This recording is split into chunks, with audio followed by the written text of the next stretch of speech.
Bonjour à toutes et à tous, mes amis. Bienvenue pour la méthode russe pour gagner de la force. Si vous aimez cette vidéo, abonnez-vous juste ici. On se retrouve après pour la vidéo.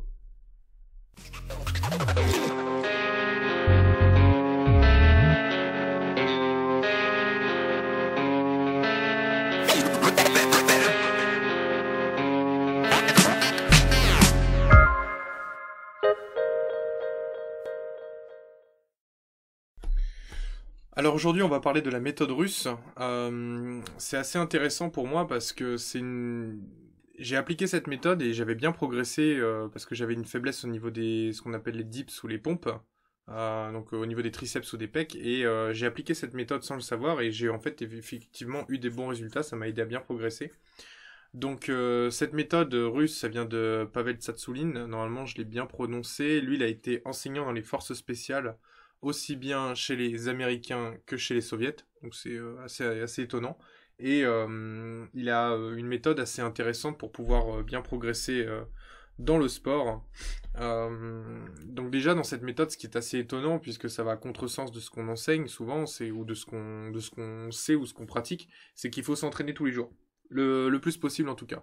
Alors tout de suite on va se dire, mais attends, tous les jours, où est ma récupération? Comment je vais faire pour progresser, pour m'entraîner, puisque c'est quand même quelque chose qu'on connaît assez bien dans le monde du sport, c'est que s'entraîner tous les jours, en fait, il y a un problème. Il y a une récupération qui doit être très bien faite, qui doit être très bien gérée dans ces cas-là, et donc on sait qu'on va buter en s'entraînant tous les jours.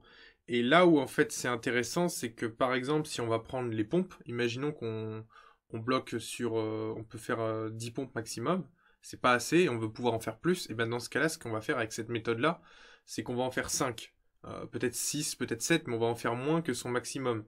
C'est-à-dire que si là vous deviez faire votre maximum de pompes juste ici, et que vous en faites plusieurs, et que vous vous arrêtez à 10 parce que la 11e elle est trop dure, pour cet exercice-là, vous allez en faire peut-être 5 par exemple. On va prendre l'exemple de 5, puisque ça dépend en fait de l'entraînement, de l'objectif, etc. et de ce que vous pouvez supporter et comment organiser votre journée. Mais ici, il y a un autre élément important, c'est qu'on va faire entre 2 à 10 minutes de repos. C'est énorme, c'est beaucoup, et pourtant c'est bien la méthode qui est indiquée. Et donc on se pose la question, mais quelle est la conclusion là-dessus? Comment on gagne de la force avec autant de repos, moins de répétitions, et finalement en pratiquant tous les jours?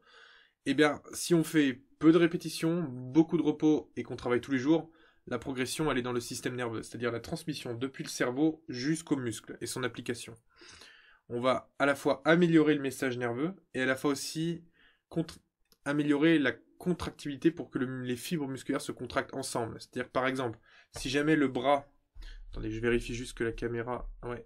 Si jamais ici, là, le bras vient ramener via le biceps ici, c'est les fibres du biceps qui font ce mouvement, qui ramènent et qui relâchent, qui ramènent et qui relâchent. Ce qu'on veut, c'est que là, si c'est une fibre musculaire, on veut pas que seulement celle-là tire. On veut que toutes les fibres tirent. Vraiment, voilà. On veut pas qu'il y ait tac, tac. On veut que ce soit synchrone comme ça. Donc, faut imaginer plein de fois, plein de petites fibres comme ça. Hop, hop, hop.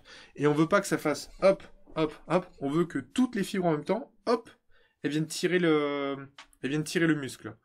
Et ça demande de l'entraînement. C'est pas la première fois que le muscle marche, hop, tout de suite, c'est bon, tout se contracte ensemble et tout va bien. Ça demande de l'entraînement. Et si jamais on arrive à synchroniser toutes les fibres pour qu'elles se contractent en même temps, là, tout de suite, finalement, on va avoir un gain, en fait, sur la force. Là, on va gagner en force. En plus, on a amélioré le message nerveux, c'est-à-dire qu'en fait, on envoie une plus forte décharge électrique pour activer le muscle, une meilleure décharge électrique, et donc dans ce cas-là, on a une meilleure activation de l'unité motrice, c'est-à-dire de la fibre musculaire. Donc la fibre est améliorée et toutes les fibres qui contractent le muscle sont améliorées. Et donc dans ce cas-là, effectivement, on a une progression. Et donc moi, c'était vraiment intéressant parce que quand j'ai commencé ma fac, je me souviens, le premier cours de renforcement musculaire, c'était un prof qui faisait 100 kilos, et ce mec-là, même plus 110, hein, c'est un monstre physique, et ce mec-là, il m'a dit putain, qu'est-ce que tu fous là dans ton coin, là, c'est quoi tes pompes de meuf? Moi, à l'époque, je savais nager 3 km en natation, mais alors aligner plus de 5 pompes, C'était compliqué, quoi. Et en plus de ça, après, on avait barre parallèle. Alors je me suis dit, putain, c'est quoi ce monde de merde? Donc du coup, je me suis dit, il faut m'entraîner. Donc je me suis entraîné tous les jours parce que j'y connaissais rien et j'en faisais peu.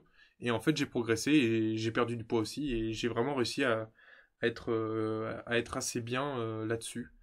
Euh, Après, ce qu'il faut savoir, c'est que c'est donc un gain surtout nerveux, donc de la transmission des nerfs et pour que ce soit contracté ensemble. Donc c'est du message qui est envoyé au muscle, mais la fibre musculaire en elle-même pour qu'elle grossisse, pour que son muscle gagne en volume.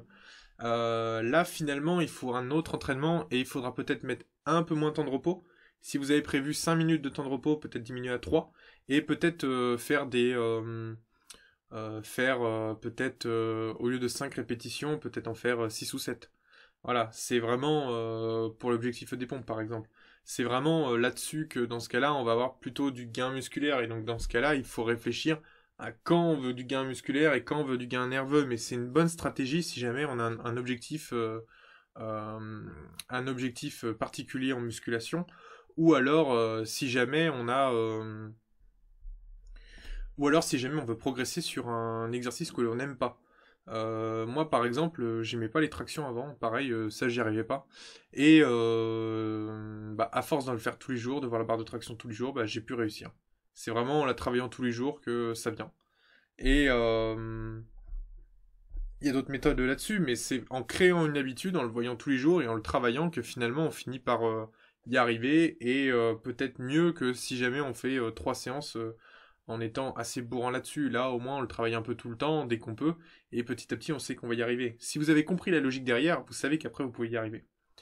Voilà, c'est tout pour aujourd'hui dans cette vidéo. Si jamais vous voulez des informations plus poussées sur le sport, la kiné, la nutrition ou la psychologie, vous avez ici un lien en description. Vous rejoignez l'équipe en avant, et dans ce cas-là, je vous envoie des emails sur les informations privées. En plus, vous recevez mon e-book sur les 10 points clés dans le sport.